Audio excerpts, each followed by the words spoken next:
Leon Gallery presents the Asian Cultural Council 2018 auction. 3 startling letters written and signed by Andres Bonifacio, father of the Katipunan and the Philippine Revolution of 1896, and now proof as first president of the Philippines.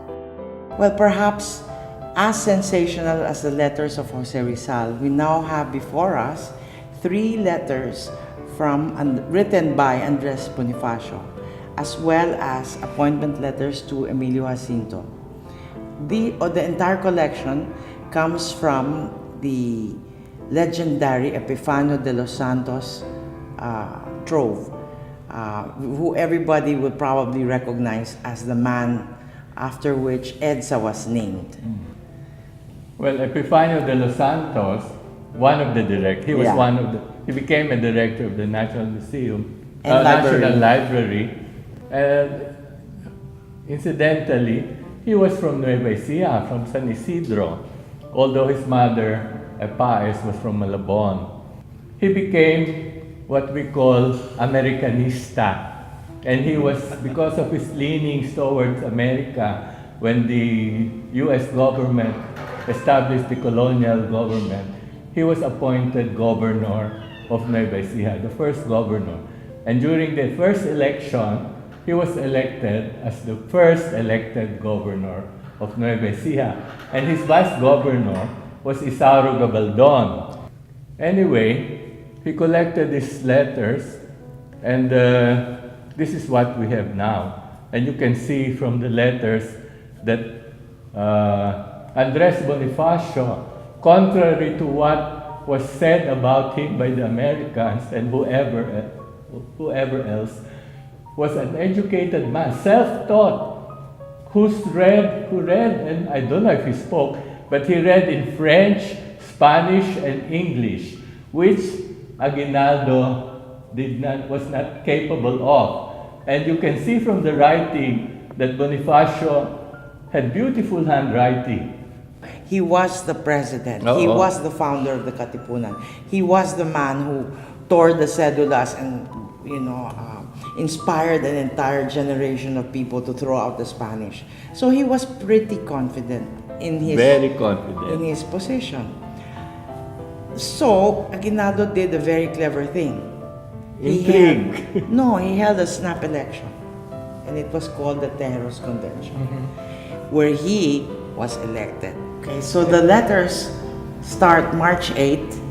Tejeros took place March 22, and then the next letter is written. You can see the difference between the first and the second letter. This one is sort of like, I am sending you some ammunition and all that.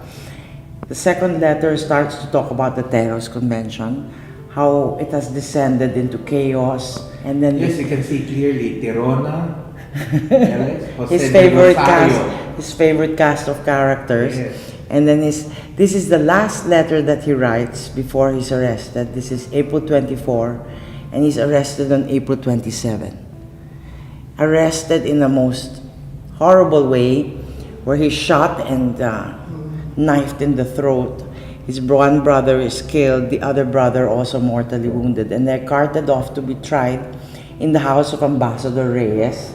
That happened on May 10. So this last letter is April 24. This is a very emotional but important historically, because it talks about the Tejeros Convention, which establishes Aguinaldo and disposes of Andres Bonifacio. According to an article in the Sunday Times, these documents escaped being destroyed 13 times. Wow. I think that this was in the estate of Emilio Jacinto, and from there it was acquired by Epifanio de los Santos. And from then it went into one private collection. As far as we know, there were 4 letters written by Andres Bonifacio to Emilio Jacinto. Of course, this particular document is one of a kind. There's never been a similar document discovered in any of the archives.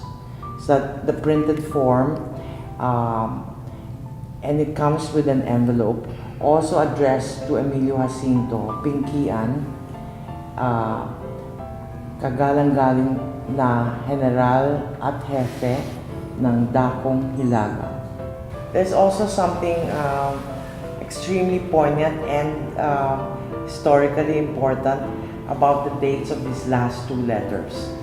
Apparently, the first letter, which discusses the chaos in the terrorist convention, is dated April 16.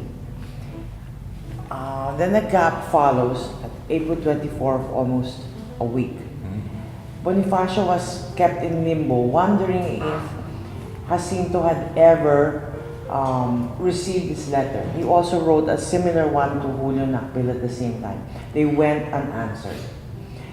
He wrote a second letter recapping this letter, mainly because he was not sure that this letter had ever been received. And he entrusted it to a certain Magdiwang, who unfortunately turncoat and joined the Magdalo forces. And did not deliver the letter, nor perhaps he received the answer and did not give the answer.